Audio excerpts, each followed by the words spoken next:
Pahimas muna sir ng ano. What's up mga insan? Jit Moto here. Ayan, dumating na nga ang huling sandali ng ating pamamaalam kay Buten version 2. So ayan, sila sir yung nakabili ng ating Buten version 2. Nagre-ready na sila sa kanilang pag-alis. At sa mga sandaling ito ay dito ko palang nare-realize at nagsisink in sa akin na mawawala na nga sa akin si Buten version 2. Napakalungkot din palang isipin na yung pinakamamahal mong motor na inalagaan mo ng ilang taon ay mawawala na sa'yo. Kaya naman dito ay parang maluha-luha ako nung sila ipalis na. Sana ay alagaan din siyang mabuti ng bago niyang amo. Hanggang sa muli, Buten version 2.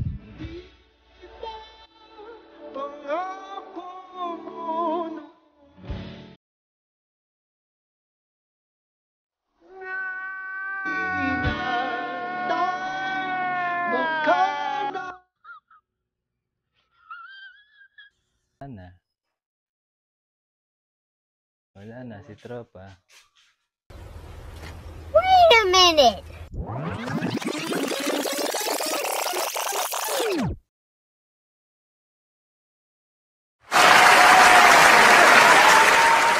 You can do it! Nice. Sabi nga mga insan, sa likod ng salitang paalam ay laging may mga bagong oportunidad o pagkakataon na magdadala sa atin sa panibagong mga paglalakbay. Kaya naman, meet Buten version 2. At samahan niyo ako mga insan sa video demo ng kanyang features and functionality. So, eto na. Dalawang remote yung bibigyan namin sa inyo. Isa po yung original, isa yung duplicate. Andito po yung mga code niya. In case na masira itong smart key nyo. Pag nasira po ito, mas mahal yung gagastos sa mga 20,000 kasi yung code po na to is nakakonect dito. So pag nawala to, hindi nyo alam yung code, ayun, mas mahal po yung paggawa ng keyless. Ipoprogram pa po kasi yun. Tapos, ito po, ang purpose nito, dito lang yan sir. In case na lobat yung motor nyo, tapos, lobat yung battery, pwede nyo po ito gamitin pang bukas ng seat. Okay. Tatapat nyo lang po dito. Tapos, ibababa. Nakababa na po siya. So, open na yan. Ito po yung free tools niya.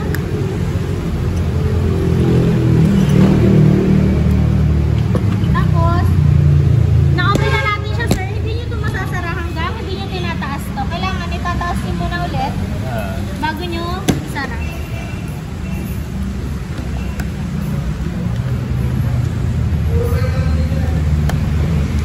Ito po. Dito tayo sa remote. Ayan po. Naka-yellow siya. Naka-yellow. Naka-yellow. Ibig sabihin po, naka-on to. Naka-on siya. So, patayin muna natin yung isa sir, yung ano na lang. Ito na lang duplicate. Ilang press nyo lang po. Pag nag-red, ibig sabihin naka-off siya. Off na. Ito din, i-off din natin.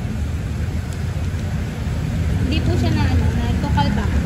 Pero ito, nagana siya, nagko-call back. Since naka-yellow, naka-off. Ang purpose po nitong taas natin, pang-call back, tapos pang-patay ng alarm. Ito naman kung baba, iba siya dito sa taas natin. Ito lang po ang purpose lang nito, connection ng remote dito sa motor natin. Parang Bluetooth. Pero pag malayo po itong remote, kahit naka-on siya, pag malayo siya mga 1 to 2 meters away, kahit naka-on po, hindi niya madedetect tong motor natin. So ngayon po, naka-on siya, na-open natin. Pero pag nilayo natin, pero naka-on siya,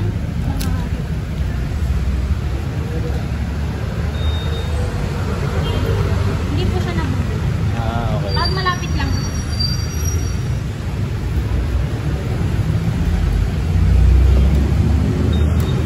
Open po natin. Ayun lang po yun, sir. Alin dito yung open, yung on?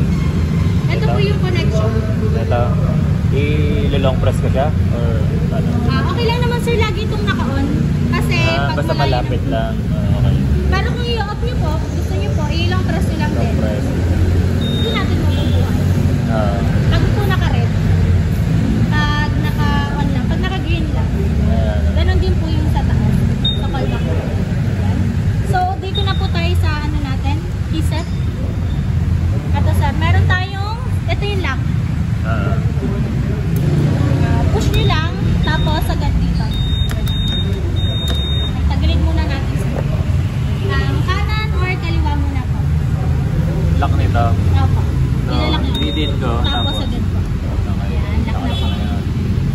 Tapos pag i-unlock, ganun lang din. Din lang din. Tapat niya lang po sa bilog. Ayan. Naka-unlock na yan.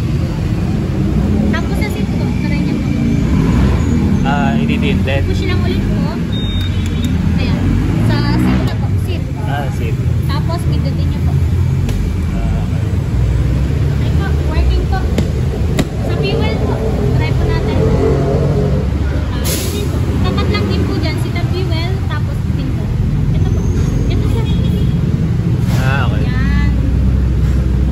Kung saan na po siya So nagbubukas. pareho lang yung seat tsaka yung Seat at fuel. Okay. Tapos, ayun po. Patungan niya. Ang gasolina niya po, unleaded. 8 liters 91 capacity. octane. 8 liters capacity po. Sunod sa on na po. Push nyo lang ulit. On. Ito sir, pag inopen na, kanina patay siya. Pag inopen natin, lalabas lahat ng indicator. Ito yung yung A po na green, idling system stop po natin. Yung sa 1 to 3 seconds na mamatay po, kunyari nakasigil kayo. Pero hindi naman po siya i-start ulit bago, i-ano nyo lang po siya. Okay. Sunod, yung indicator na sunod, engine. Pag umilaw po yung engine, dalhin nyo na lang sa pinakamalapit na branch para ma-check kung i-reset or may sira yung engine. Sunod din sa engine, yung red, sa temperature po natin. So yung temperature natin, pag umilaw po yun, overheat na or wala nang cooler. Ayan. Ayun po yung sa connection, sir. Connection nung sa remote, tsaka ng motor. Dito na po tayo. Meron tayong orasan, temperature, mga trip, tsaka total. Speed, ayan, dyan po. Fuel gauge, working po lahat. Kung babaguhin nyo po yung oras, long press nyo lang ito sabay. Kaliwat kanan, long press. Ayan. Lalabas po yung 12 hours or 24 hours. Ano pong gusto nyo? Dito po yung baguhan nyo.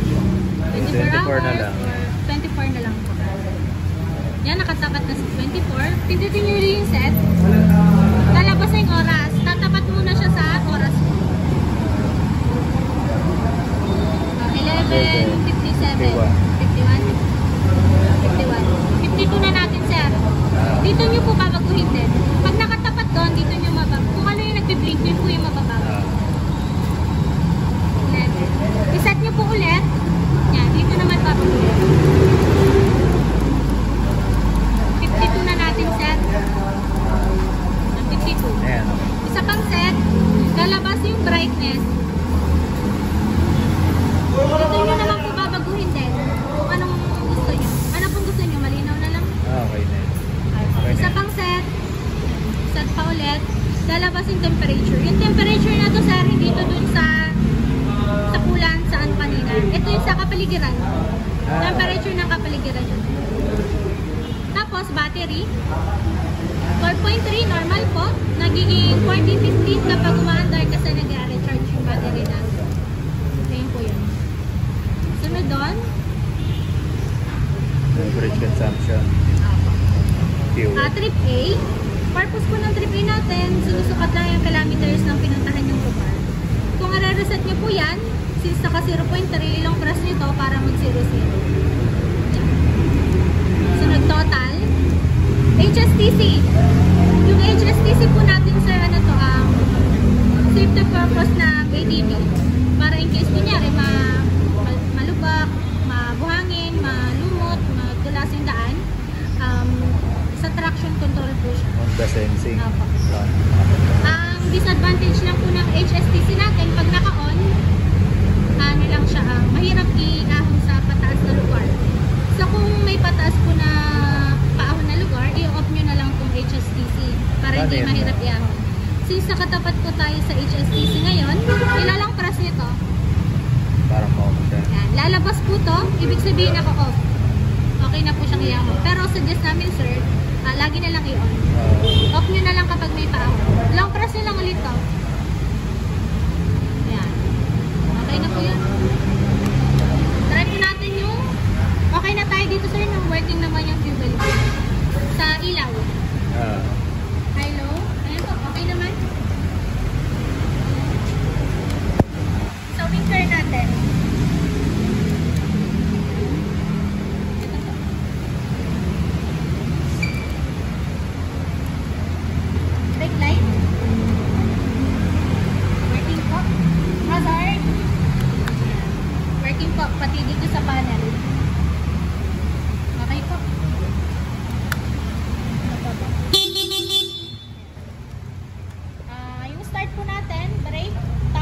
start.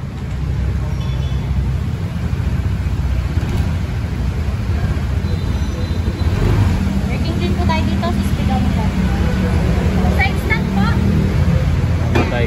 mamatay din po. Hindi natin mabubuhay pag naka-sa instant. Yung apakan niya po. Okay po. Tapos ang last sa bulsa natin. I-press nyo lang po. Pindot-pindot po. Okay na po. Kung gusto nyo nga palang magpatulong para makapag-avail nitong ADV 160, cash or installment, i-DM nyo lang ako sa aking messenger mga insan. Jitnelo Andaya, ayan. Yun ang aking messenger. So, ayan, hanggang sa muli. This is Jit Moto. So, abangan nyo ako sa ating mga susunod na vlog kung anong mga upgrades ang gagawin natin dito. Alright.